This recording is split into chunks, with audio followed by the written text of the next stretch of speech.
नमस्कार, आप सभी का स्वागत है। मैं हूं राहुल और आप देख रहे हैं दूरदर्शन किसान। हम लेकर हाजिर हैं अपना कार्यक्रम कृषि दर्शन, एक ऐसा कार्यक्रम जो कृषि क्षेत्र के तमाम उन पहलुओं की चर्चा करता है जिनका आपसे है सीधा सरोकार। कार्यक्रम की शुरुआत करेंगे मंत्रालय से और उसके बाद जानेंगे सम्मेलन से प्रगति की ओर। उसके बाद बात होगी विज्ञान और किसान की और उसके बाद हम बात करेंगे कृषि स्टार्टअप की और इस कार्यक्रम के अंत में हम बात करेंगे फार्मिंग इंडिया की। तो आइए शुरू करते हैं आज का कार्यक्रम। अब आपको सीधे लिए चलते हैं मंत्रालय, जहां से हमें कुछ जानकारी मिल रही है। आइए देखते हैं। जायद फसलें ग्रीष्म ऋतु की फसलें हैं और खरीफ और रबी फसलों के बीच कुछ ही समय के लिए इनको उगाया जाता है। इन पर ज़्यादा जानकारी देने के लिए कृषि भवन स्थित डीडी किसान के स्टूडियो से कृषि एवं किसान कल्याण मंत्रालय के फसल विभाग के उपायुक्त डॉक्टर सुधीर सिंह भदौरिया हमारे साथ जुड़ रहे हैं। कुछ विशेष बातें आपके लिए वो लेकर आए हैं। रबी की फसल की कटाई के बाद और खरीफ की बुआई के बीच का जो समय होता है उसका हम इस्तेमाल करके अतिरिक्त आय के रूप में उसको उगाते हैं। जायद की फसलें काफ़ी महत्वपूर्ण है इस दृष्टि से। और जायद में प्रमुख रूप से किसान भाई मूंग, उड़द, यहाँ तक कि मक्का और मेंथा, या फिर जो शहरों के नज़दीक जो किसान भाई हैं वो कुकरबुट्स की सब्जियां जैसे कि तरबूज, लौकी वगैरह भी उगाते हैं और इनसे अतिरिक्त लाभ लेते हैं। ये जल्दी पकने वाली फसलें होती हैं, 2 माह में तैयार हो जाती हैं। तो किसान भाइयों, उम्मीद है कि आप लोग जायद की फसलें लगा चुके होंगे और अगर नहीं लगाए, किसी कारण से नहीं लगा पाए हैं तो शीघ्र करिए, जल्दी लगाइए उनको।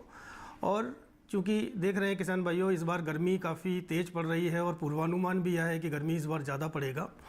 तो सिंचाई मेन प्रबंधन के रूप में आता है। सबसे महत्वपूर्ण सिंचाई का महत्व है गर्मियों के सीज़न में।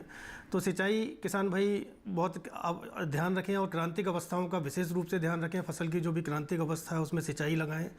और सिंचाई में यह भी ध्यान रखें किसान भाई कि सुबह जल्दी या शाम को ही लगाएं, क्योंकि वाष्पोत्सर्जन जो होता है, इवेपोट्रांसपिरेशन होता है, या इन फसलों का एक तरह से दुश्मन मानिए आप, क्योंकि उसे अगर उड़ जाता है तो दिन भर में आप ना लगाएं, दोपहर में ना लगाएं, कोशिश करें सिंचाई को। और इसी तरह से जो ज़्यादा सिंचाई भी ना लगाएं किसान भाई, ज़्यादा पानी भी ना भरें, वह भी नुकसानदायक होता है फसलों के लिए, इन फसलों के लिए, जायद फसलों के लिए। दूसरा किसान भाई यह भी ध्यान रखें कि जो अगर वाटर होल्डिंग कैपेसिटी यानी जल सोखने की क्षमता अगर किसी मृदा की कम है तो वहाँ पर स्टिकर्स आते हैं, बाज़ार में तरह तरह के स्टिकर्स उपलब्ध हैं, वह लगा दें साथ में, जिससे कि पानी मृदा बचा कर रखेगी। और इसी के साथ साथ किसान भाई यह भी ध्यान रखें, मल्चिंग का भी विशेष महत्व होता है इन फसलों में। मल्चिंग ऑर्गेनिक भी होती है। ऑर्गेनिक मल्च का किसान भाई बहुत अच्छे से समझते हैं, जैसे कि गन्ने के पत्ते वगैरह या किसी भी फसल के पत्ते वगैरह हैं उनको लगा देते हैं। तो उसका ये विशेष लाभ यह होता है कि वह सड़कर खाद भी बन जाता है, केंचुए भी अच्छा काम कर लेते हैं उसमें। लेकिन अगर किसी कारणवश अगर ऑर्गेनिक मल्च आपके पास उपलब्ध नहीं है तो प्लास्टिक मल्च भी लगा सकते हैं किसान भाई। प्लास्टिक मल्च में विशेष तौर पे यह ध्यान रखें किसान भाई कि जो उसका सिल्वर वाला भाग है वो ऊपर की तरफ रहे और बाकी जो डार्क वाला पार्ट है वो नीचे की तरह रहे, जिससे कि मृदा में नमी बनी रहे लगातार। और अगर विंड ब्रेक का भी इंतजाम कर सकते हैं वो तो, लेकिन हालांकि पहले से करना चाहिए था किसान भाइयों को। चारों तरफ बड़े बड़े वृक्ष रहें या फिर अभी भी नेट्स कुछ लगाकर अगर हवा को रोका जा सकता है तो उससे रोकने का प्रयास कर सकते हैं। किसान भाइयों, इन फसलों का विशेष लाभ हमें आय बढ़ाने में तो होता ही है। दूसरा है जैसे कि मूंग, उड़द जैसी फसलें हैं या दलहनी फसलें हैं, कुछ चारे की दलहनी फसलें हैं, या नाइट्रोजन फिक्सेशन भी सॉइल में करती हैं, जो आगामी फसल के लिए बहुत ही उपयोगी साबित होता है। और इस मौसम में फसल में कुछ स्ट्रेस या तनाव भी महसूस होता है, उसको दूर करने के लिए हम कैल्शियम और बोरोन का स्प्रे कर सकते हैं। इसका एक और फ़ायदा होता है, तनाव तो कम होता ही होता है, स्ट्रेस कम होता है पौधों का। दूसरा क्या लाभ होता है उसका कि जो फ्लावरिंग है वह बढ़ जाती है और फ्लावरिंग के बढ़ने के साथ साथ किसानों की आय भी बढ़ती है, उपज अच्छी प्राप्त होती है।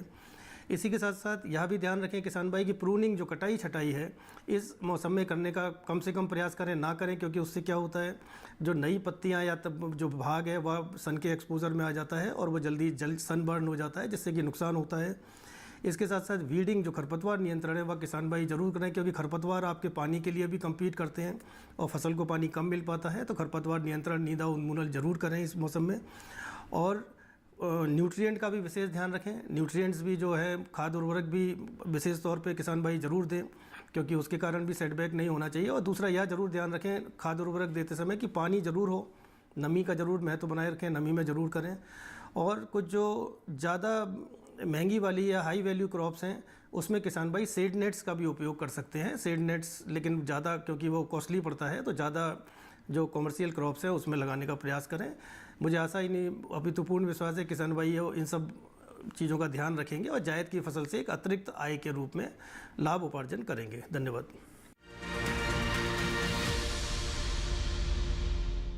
अब बात करते हैं सम्मेलन से प्रगति की ओर। दिल्ली स्थित भारतीय कृषि अनुसंधान संस्थान पूसा के बीपी पाल ऑडिटोरियम में टेक एक्सचेंज 2024 नवाचार के साथ उद्योग को किस प्रकार सशक्त बनाया जाए, इस विषय पर एक कार्यक्रम आयोजित किया गया। क्या कुछ खास रहा इस कार्यक्रम में, आइए देखते हैं। कृषि नवाचार को बढ़ावा देने के उद्देश्य से पूसा के बीपी मॉल ऑडिटोरियम में भारतीय कृषि अनुसंधान संस्थान दिल्ली की जेडटीएम और बीपीडी इकाई द्वारा टेक एक्सचेंज 2024 नवाचार के साथ उद्योग को सशक्त बनाना पर एक कार्यक्रम आयोजित किया गया। इस कार्यक्रम का उद्देश्य क्रांतिकारी HD 3386 गेहूं किस्म के लाइसेंस के लिए IARI की जेडटीएम और बीपीडी इकाई और मुख्य रूप से यूपी, पंजाब और हरियाणा की 100 से अधिक बीज कंपनियों के बीच समझौता ज्ञापन MOA पर औपचारिक रूप से हस्ताक्षर किया। आप सबको ये मालूम होना चाहिए कि जो एक सीड है जिसको हम बीज बोलते हैं, ये एक टेक्नोलॉजी को ट्रांसफ़र करने का सबसे बड़ा माध्यम होता है। जितनी भी साइंस, एडवांस साइंस हम और बायोटेक्नोलॉजी और जो भी साइंस हम करते हैं एक बीज को तैयार करने के लिए, वो जब किसानों तक जाता है तो एक बड़े सिस्टमैटिक ढंग से उसमें एक एक जीन डाल के उसको तैयार करते हैं। और आपको कुछ लोगों को ये जान के हैरानी होगी कि एक गेहूं के एक दाने में 1,20,000 जीन होते हैं और हर जीन का अपना अपना महत्व है। वो जीन कुछ जो है वो उसको रोग रोधी बनाते हैं, कुछ जो है वो ड्राउट टॉलरेंट बनाते हैं, कुछ जो है वो जो जीन जो है वो कुछ ज़मीन से नाइट्रोजन अपटेक लेने में मदद करते हैं, कुछ पानी लेने में मदद करते हैं, सो न्यूट्रिएंट अपटेक में मदद करते हैं, कुछ जो है वो उसकी क्वालिटी को मेंटेन करते हैं, प्रोटीन बढ़ाते हैं। तो इस तरह के अलग अलग तरह के जीन जो हैं 1,20,000 के करीब जो जीन हैं वो गेहूं में पाए जाते हैं। और एक बीज में इतने जीन होते हैं तो आप सोचो मिलियंस ऑफ, और जो हजारों बीज आप तैयार कर रहे हैं उसमें कितने जीन होंगे। और इस तरह ये जितने भी जीन्स हैं वो अलग अलग टेक्नोलॉजी के माध्यम से हम एक बीज में डालते हैं ताकि बेस्ट क्वालिटी का बीज और सीड जो है वो किसानों तक जाए। और उसको तैयार करने के लिए अलग अलग तरह के जो नई नई टेक्निक्स हैं, नई नई पद्धतियाँ हैं, अप्रोचेज़ हैं, उसको यूज़ करके वो बीज तैयार होता है। तब जाके कहीं एक HD 3386 नाम की एक किस्म तैयार होती है। इस अवसर पर भारतीय कृषि अनुसंधान परिषद के सहायक महानिदेशक डॉक्टर DK यादव ने कहा, HD 3386 के बारे में मैं बताऊं कि जैसे कि हम अभी देख रहे हैं कि जो क्लाइमेट चेंज की वजह से, अधिक तापमान बढ़ने की वजह से फरवरी और मार्च के माह में गेहूं की फसल में काफ़ी नुकसान होता है। तो भारतीय कृषि अनुसंधान परिषद के विभिन्न कार्यक्रम जैसे कि भारतीय कृषि अनुसंधान संस्थान नई दिल्ली एवं अन्य संस्थान जैसे कि जो हमारा गेहूं और जौ का जो संस्थान है करनाल में, तो इनका एक मुख्य उद्देश्य यही है कि वो हीट टॉलरेंट वैरायटीज़ गेहूं में ख़ास तौर पर जो गर्मी को सहन करने की क्षमता रखती हो पकाव के वक्त, तो उसी तरह की एक किस्म है और जिसकी पैदावार जैसा कि अभी बताया गया कि इसकी लगभग 8 टन प्रति हेक्टेयर की पैदावार है और इसमें पकाव के समय गर्मी सहन करने की शक्ति बहुत ही उच्च श्रेणी की शक्ति है। इसके अलावा जैसे कि जो ये कार्यक्रम, इसमें जो छोटे छोटे बीज उत्पादक हैं, जैसे कि आप सभी जानते हैं कि जो सरकारी संस्थान हैं वो उतनी मात्रा में बीज पैदा कर और वो किसानों तक नहीं पहुंच पाते और किसान कई बार जो किस्म के जो रिलीज होने के बाद भी 5-5, 6-6 साल तक किसानों तक नहीं पहुंचती। तो ये एक पब्लिक प्राइवेट और किसानों का एक जो इंटरेक्शन या एक मॉडल है जिसमें कि पार्टिसिपेशन का, उसके द्वारा जो छोटे छोटे किसान हैं जिनके पास बहुत बड़ा वो नहीं है, वो भी एक एंटरप्रेन्योर के रूप में आके और बीज उत्पादन का कार्य करते हैं और जो संस्थान से जुड़ते हैं। इसका सबसे बड़ा फ़ायदा यही है कि ये किसान अपने क्षेत्र में ले जाकर इन किस्मों को तुरंत जो है किसानों तक पहुंचाते हैं। तो आज के इस कार्यक्रम में लगभग 100 के आसपास हमारे जो निजी क्षेत्र के जो छोटे छोटे किसान और बीज उत्पादक है, उन्होंने आज MOA पे साइन किया और ये आगे आने वाले समय में एक मील का पत्थर साबित होगा। अब नजर डालते हैं विज्ञान और किसान पर।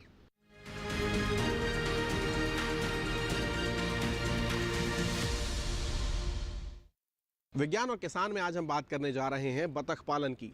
बतख पालन यूँ तो बहुत ही ज़्यादा प्रॉफिट का सौदा है, लेकिन इसमें कुछ बातों का विशेष ध्यान रखना है, जैसे क्या क्या सावधानियां हो सकती हैं और बतख पालन किस प्रकार किया जाता है। इन सब पहलुओं पर आज हमारी रिपोर्ट आपके लिए लेकर आ रहे हैं। आइए देखते हैं बतख पालन किस प्रकार किया जाए। मुर्गियों की तरह बतखें भी आमतौर पर अंडे और मांस के लिए पाली जाती हैं। हालांकि इनका मांस और अंडा मुर्गी के मुकाबले महंगा है, इसलिए हम कह सकते हैं कि बतख पाल कर भी इंसान काफी आमदनी हासिल कर सकते हैं। बल्कि कुछ पालकों का तो यहाँ तक कहना है कि बतख मुर्गियों से ज्यादा आय देने वाला पक्षी है। इसे पालने में कोई खास परेशानी नहीं होती। हालांकि ये जलीय पक्षी माना जाता है, इसके बावजूद आप इसे जमीन पर भी पाल सकते हैं। बतखों के खान पान पर बहुत अधिक खर्च करने की जरूरत नहीं होती। इसे रहने के लिए एक शेड होना चाहिए। शेड में हल्की धूप और हवा का इंतजाम जरूर हो। शेड के आसपास तालाब या फिर धान का खेत हो तो ज्यादा बेहतर है। बतख शांत पक्षी है, इसे रहने के लिए ऐसी जगह चाहिए जहां ज्यादा शोर ना होता हो। जहां तक आहार की बात है तो बतखों को सूखा खाना खिलाना ठीक नहीं है। इस तरह का आहार उनके गले में फंस जाता है। ये रेशेदार खाना और पानी में रहना अधिक पसंद करती हैं। जहां तक आहार का सवाल है तो रसोई का कचरा, चावल, मक्का, चोकर और घोंगे वगैरह इन्हें काफी पसंद है। अगर आप तालाब में पाल रहे हैं तो कीड़े मकोड़े खाकर ही अपना पेट भर लेती हैं, इसलिए खाने पीने में ज्यादा खर्च नहीं आ पाता। मुर्गी के मुकाबले बतख कम बीमार पड़ती हैं और इनकी अंडे देने की क्षमता भी ज्यादा है। अच्छी नस्ल की बतख साल भर में 300 से भी अधिक अंडे दे सकती है और ये दूसरे तीसरे साल तक भी अंडे दे सकती है। मछली के साथ बतख पालन और भी फायदे का सौदा है, क्योंकि बतखें खतरनाक परभक्षियों को खा जाती हैं, जिससे छोटी छोटी मछलियां सुरक्षित रहती हैं। इसके अलावा बतखों के आहार में प्रोटीन की जरूरत कम रह जाती है। सुबह 9 बजे से शाम 5 बजे तक बतखों को तालाब में छोड़ दिया जाता है और जो बीट वो पानी में छोड़ती हैं वो मछलियों के लिए शानदार आहार का काम करती हैं। रात के समय भी जब बतखों को शेड में रखते हैं तो सुबह उनकी बीटों को तालाब में छोड़ देते हैं। आपको बता दें कि एक बतख रोजाना 125 से 150 ग्राम तक अपशिष्ट निकालती है। साथ ही बतख का मांस और अंडा इंसानों के स्वास्थ्य के लिए लाभकारी है।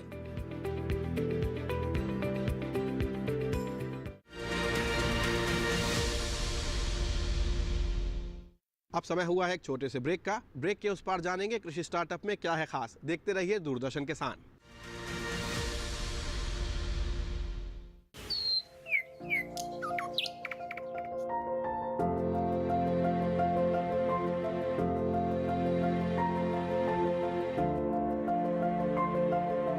कहाँ होगी बारिश, किस जगह पड़ेगी बर्फ, कहाँ रहेगा कोहरा, कैसा रहेगा तापमान, पर्यटन स्थलों पर क्या रहेगी मौसम की स्थिति। जानने के लिए देखिए मौसम खबर रोजाना शाम 7:30 बजे सिर्फ डीडी किसान पर।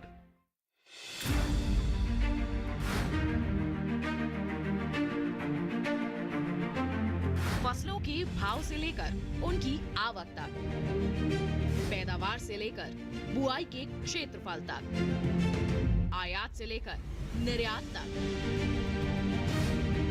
घरेलू से लेकर वैश्विक बाजार तक, मंडियों की सही और ताजा जानकारी पाएं। उनकी राय का लाभ उठाएं। देखिए मंडी खबर सोमवार से शनिवार शाम 5 बजे सिर्फ दूरदर्शन किसान पर। ब्रेक के बाद आप सभी दर्शकों का एक बार पुनः स्वागत है। अब हम बात करेंगे कृषि स्टार्टअप की।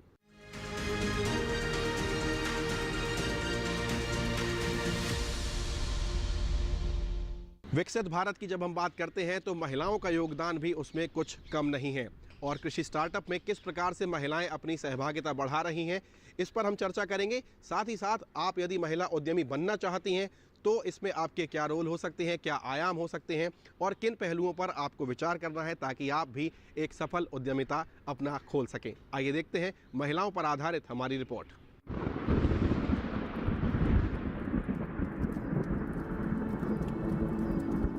बारिश में मिट्टी से उठी भीनी खुशबू के बीच एक महक आती है, बेहतरीन कुकीज की, जो हर किसी को दूर से अपनी ओर खींच लेती है। मशीन से निकलते ये बिस्किट सिर्फ एक जायका का जरिया नहीं है, बल्कि ये एहसास है उस ताकत का जिसे इन महिलाओं को महसूस कराया है पूजा शर्मा ने, जिन्होंने समाज से लड़कर खुद अपनी किस्मत लिखी है। एक महिला जब घूंघट से बाहर निकलती है तो दिक्कतें तो काफी सारी आती हैं, क्योंकि वो कभी एक तो घर से बाहर नहीं निकली, फिर उसके लिए समाज से भी लड़ना पड़ता है कि कहाँ गई, क्यों गई। लेकिन कोशिश इंसान को करनी चाहिए और हार नहीं माननी चाहिए। 2013 में पूजा शर्मा ने संस्था की शुरुआत की थी और आज इनके साथ साथ गांव की 150 महिलाएं जुड़ चुकी हैं। आज पूजा अपने जैसी कई महिलाओं को आत्मनिर्भर बना रही है। शुरुआत में हमने एक एसएचजी बनाया, इससे काफी फायदा महिलाओं को भी हुआ है। आज महिलाएं सेल्फ हेल्प ग्रुप से जुड़कर उन्हीं से सरकारी योजनाओं का फायदा उठाती हैं और उन्हीं से मतलब जब उनको जरूरत होती है तो वहां से पैसे लेके वो अपना काम कर सकती हैं।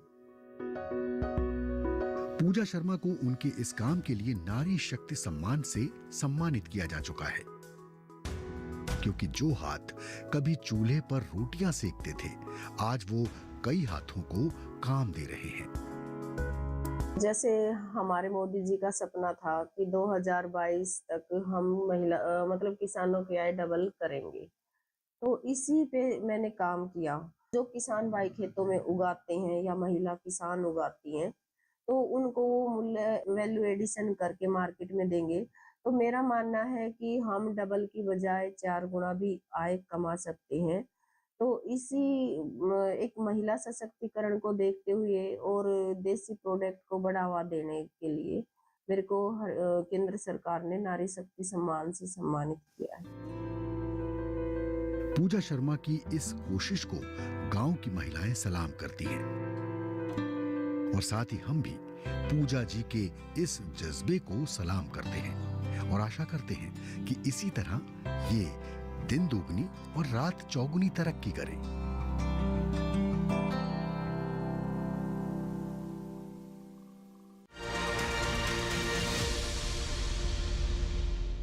और अब समय हुआ है एक छोटे से ब्रेक का। ब्रेक के उस पार जानेंगे फार्मिंग इंडिया। देखते रहिए दूरदर्शन किसान।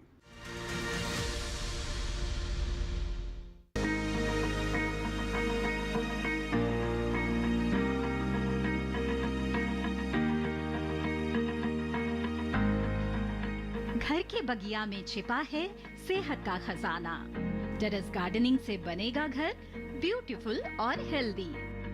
क्यों ना गार्डन में उगाएं अपने फल फूल और सब्जियां, जिससे सेहत भी बने और छत की बगिया भी खिली खिली रहे। देखिए छत पर बागवानी, शनिवार सुबह 9 बजे सिर्फ दूरदर्शन किसान पर।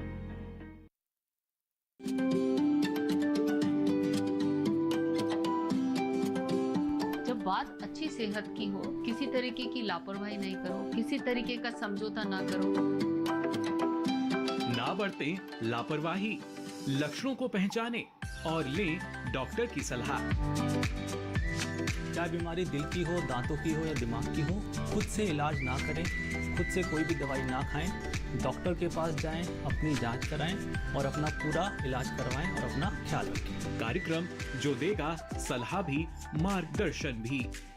मोबाइल उठाएं, नंबर मिलाएं 1800-113060 या 1800-113061।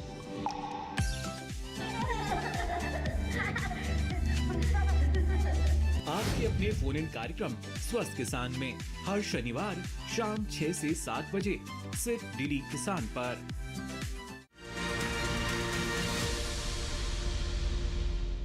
ब्रेक के बाद आप सभी दर्शकों का एक बार पुनः स्वागत है। अब बात करते हैं फार्मिंग इंडिया की।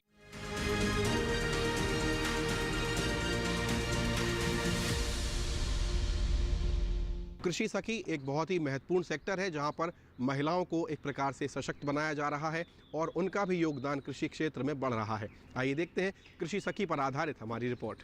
ग्रामीण भारत के हृदय में एक मूक क्रांति जड़ें जमा रही है। स्थायी कृषि परिवर्तन के पीछे प्रेरक शक्ति कृषि सखियों से मिले।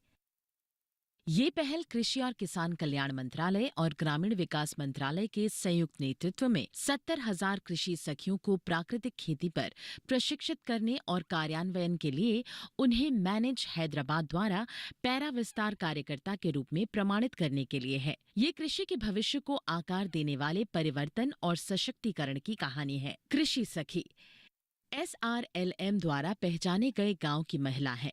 उनको प्रशिक्षित ग्रामीण कृषि सेवाओं में अंतर को पाटने के लिए प्रशिक्षित किया जाता है। स्थानीय होने के नाते स्थानीय भाषा, संस्कृति, प्रथाओं और किसानों की समस्या को अच्छे से समझती और जानती हैं। कृषि सखियां, जिनमें से अधिकांश किसान स्वयं बेहतर समझते हैं और अपने दोस्तों, परिवारों, गांव को अधिक भरोसेमंद तरीके से समझाने में लाभप्रद स्थिति में हैं।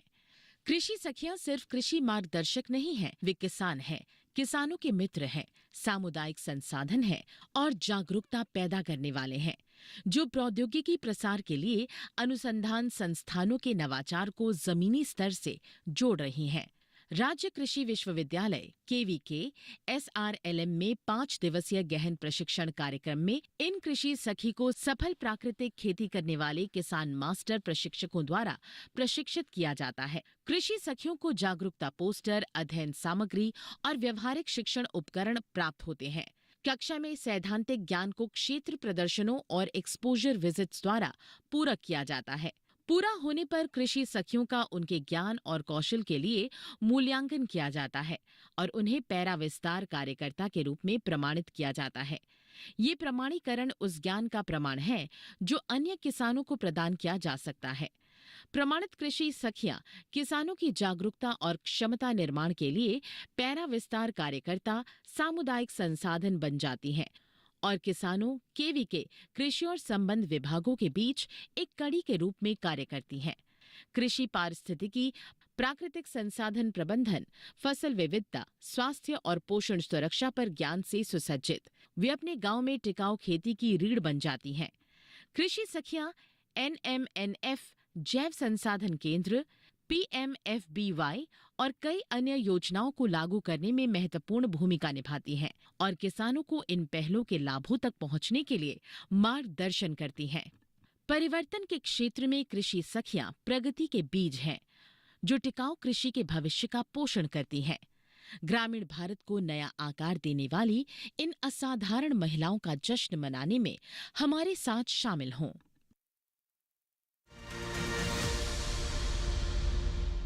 फिलहाल आज के कृषि दर्शन में इतना ही।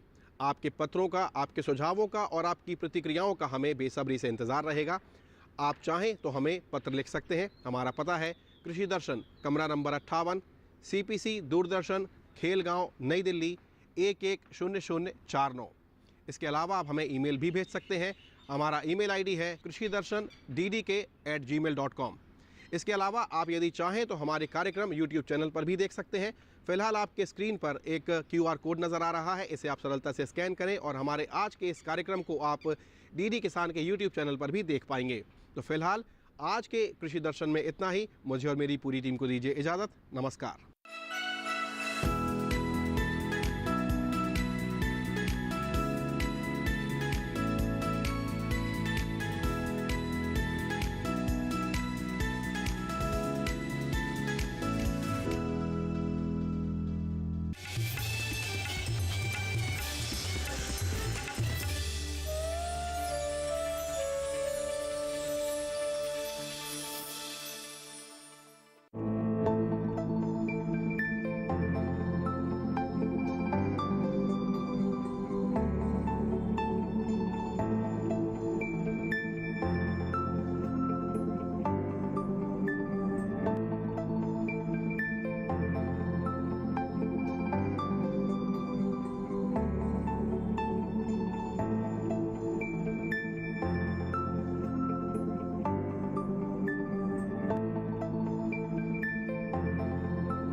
सीना चीर दे।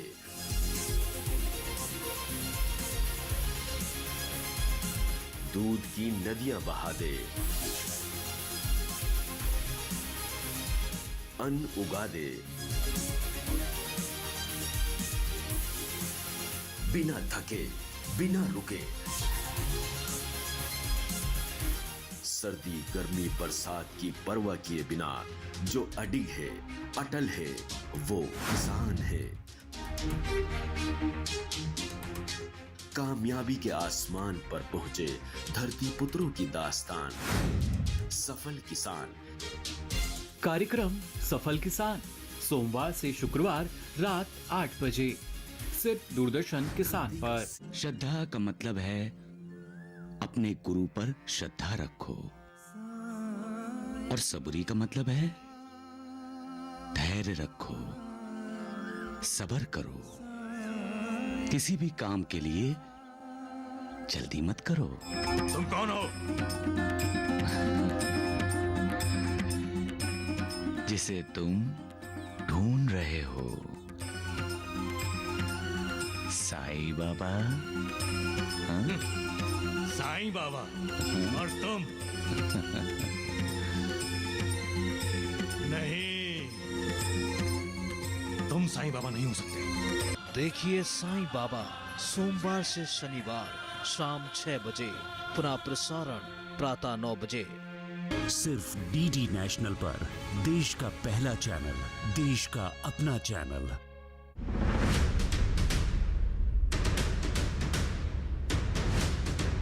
नमस्कार, किसान प्रश्न मंच में आप सभी का स्वागत है। और इस वक्त हम कृषि विज्ञान केंद्र उजवा दिल्ली में मौजूद हैं।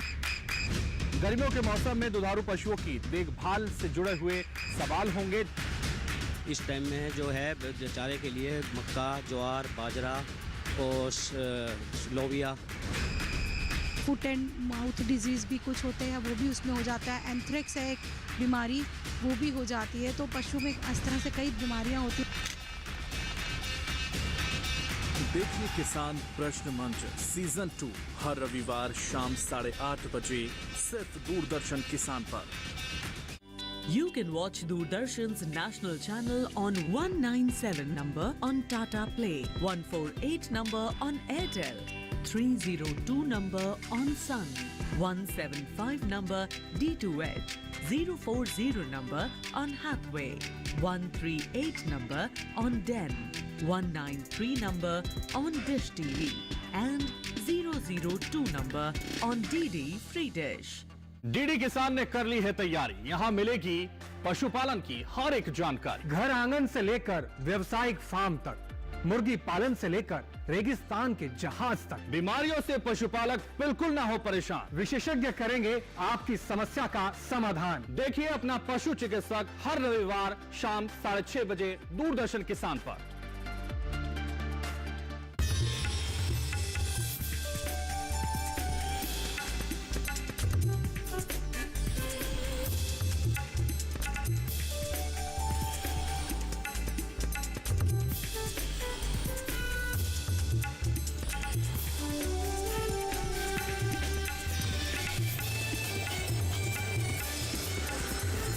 डीडी किसान, बदलते भारत की शान।